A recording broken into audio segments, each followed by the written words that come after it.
നമസ്കാരം. Raf talk ഫുട്ബോളിലേക്ക് അവർക്കും സ്വാഗതം. നിങ്ങളുടെ ഇത്തരം വാർത്തകളുണ്ടല്ലോ, പല താരങ്ങളെയും മാനസികമായി തകർക്കുന്നുണ്ട്. പല താരങ്ങളെയും രോഗികളാക്കുന്ന തരത്തിൽ, ബുദ്ധിമുട്ടാക്കുന്ന തരത്തിലാണ് നിങ്ങൾ ഇങ്ങനെയുള്ള കാര്യങ്ങൾ ചെയ്തുകൊണ്ടിരിക്കുന്നത്. ഒരിക്കലും ഇത് അംഗീകരിക്കാൻ പറ്റില്ല. എല്ലാവരും എന്നെ പോലെ ആവില്ല. ഞാൻ മാനസികമായിട്ട് വളരെ കരുത്തുള്ള ആളാണ്. അതുകൊണ്ട് എനിക്ക് പ്രശ്നമാവില്ല. പക്ഷെ മറ്റ് കളിക്കാർക്ക് അങ്ങനെയല്ല. ഇത് പറയുന്നത് നെയ്മറാണ്. മാധ്യമങ്ങൾ വലിയ രൂപത്തിൽ നെയ്മർ ജൂനിയർക്കെതിരെ വാർത്തകൾ കൊടുക്കുന്നു എന്നാണ് അദ്ദേഹം ആരോപിക്കുന്നത്. അത് പല താരങ്ങളെയും ബുദ്ധിമുട്ടുണ്ടാക്കുന്ന തരത്തിൽ ഒരു വാർത്ത കൊടുക്കുന്നുണ്ട്. അത് ശരിയല്ല എന്നാണ് ഇപ്പോൾ നെയ്മർ ജൂനിയർ ഇൻസ്റ്റിറ്റ്യൂഷൻ്റെ ഓപ്ഷനിൽ പങ്കെടുക്കുന്ന ഘട്ടത്തിൽ അദ്ദേഹം ഒരല്പം ലെങ്തി ആയിട്ടുള്ള ഒരു പ്രസ്താവന നടത്തുന്നത്. അദ്ദേഹത്തിൻ്റെ വാക്കുകളിലേക്ക് പോകാം. ഞാൻ വിചാരിക്കുന്നത് large part of the press, പത്രക്കാരിലൊരു വലിയ വിഭാഗം ഫുട്ബോൾ പ്ലെയേഴ്സിന് ബുദ്ധിമുട്ടുണ്ടാക്കുന്ന രൂപത്തിലെ പ്രവർത്തിക്കുന്നത്, പ്ലെയേഴ്സിനെ സിക്കാക്കുന്ന രൂപത്തിൽ, അവർക്ക് ബുദ്ധിമുട്ടുണ്ടാക്കുന്ന രൂപത്തിൽ ആണ് കാര്യങ്ങൾ ചെയ്യുന്നത്. ഞാൻ സംസാരിക്കുന്നത് ഇവിടെ ബ്രസീലിൽ നിന്നുകൊണ്ടാണ്. നോക്കുക, ബ്രസീലിൽ ഫുട്ബോൾ എന്നുള്ളത് ബിഗ്ഗസ്റ്റ് പ്രൊഫഷനാണ്. ഒരു സംശയവും അക്കാര്യത്തിലില്ല. Most well known here in Brazil football എന്നൊക്കെ പറഞ്ഞാൽ വലിയ പ്രൊഫഷനാണ്. അവരെ തന്നെയാണ് ഏറ്റവും അധികം ഈ മാധ്യമങ്ങൾ അറ്റാക്ക് ചെയ്യുകയും ചെയ്യുന്നത്.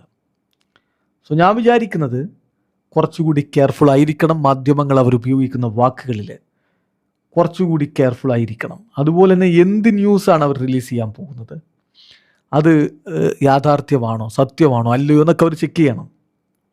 അല്ലെങ്കിൽ ഇത് താരങ്ങളെയും അവരുടെ ചുറ്റുമുള്ളവരെയും ഒക്കെ വേദനിപ്പിക്കുന്ന രൂപത്തിലേക്കായിരിക്കും പോവുക. അവരുടെ ഫാൻസിനെ, അവരുടെ വർക്കിനെ ഒക്കെ ബാധിക്കും. അതുകൊണ്ട് മാധ്യമങ്ങളോട് ഞാൻ ഒരിക്കൽ കൂടി ആവശ്യപ്പെടുന്നു, നിങ്ങൾ വളരെ കോഷ്യസ് ആയിരിക്കണം. നിങ്ങൾ എന്തെങ്കിലും കാര്യങ്ങൾ പോസ്റ്റ് ചെയ്യുന്നതിന് മുമ്പ് എന്തെങ്കിലും നോൺസെൻസ് എടുത്തങ്ങ് പറയുകയല്ല. അതിനു പകരം അത് സത്യമാണോ നോക്കണം. കാരണം ഇത് പലരെയും ബുദ്ധിമുട്ടിലാക്കുന്ന രൂപത്തിലേക്ക് കാര്യങ്ങൾ കൊണ്ടുവന്നെത്തിക്കും. താരങ്ങളുടെ സൈക്കോളജിക്കലായിട്ടുള്ള കാര്യങ്ങൾ, എല്ലാ താരങ്ങളും എപ്പോഴും സൈക്കോളജിക്കലി സ്ട്രോങ് ആയിക്കൊള്ളണമെന്നില്ല. ഞാൻ അങ്ങനെയാണ്, എനിക്കിതൊന്നും ബാധിക്കില്ല. പക്ഷേ ചിലരെ ഇത് ബാധിക്കും. ചിലരെ നന്നായിട്ട് സഫർ ചെയ്യും, ചിലർ കുറച്ച് മാത്രമേ സഫർ ചെയ്യുന്നുണ്ടാവുകയുള്ളൂ.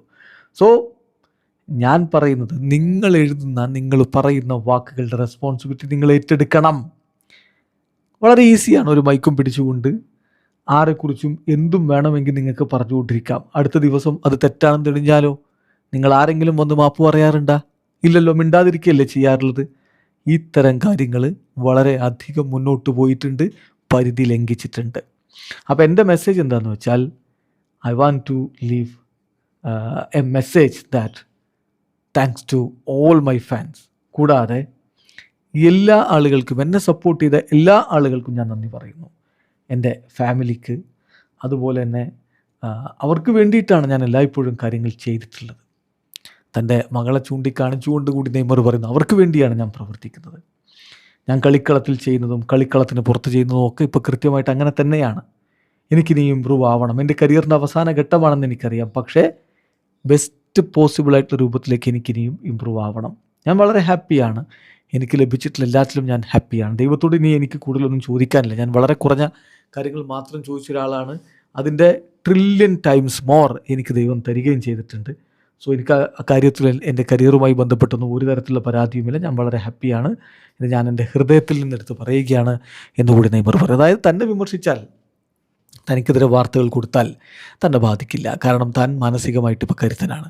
അതുപോലെയല്ല മറ്റ് താരങ്ങൾ ഉണ്ടാവുക. അപ്പോൾ അതുകൊണ്ട് താരങ്ങളെ ബുദ്ധിമുട്ടാക്കുന്ന രൂപത്തിൽ മാധ്യമങ്ങൾ വാർത്തകൾ എഴുതരുത്, പറയരുത്. അതിനു പകരം സത്യമാണോ, യാഥാർത്ഥ്യം എന്താണ് എന്ന് കൃത്യമായി മനസ്സിലാക്കിയിട്ട് വേണം റിപ്പോർട്ട് ചെയ്യാൻ എന്ന് തന്നെ നെയ്മർ പറയുന്നു. വീഡിയോ അവസാനിക്കുന്ന ഫുട്ബോൾ ലോകത്തെ കൂടുതൽ വിശേഷങ്ങളുമായി റാഫ് ടോക്സ് എത്താം.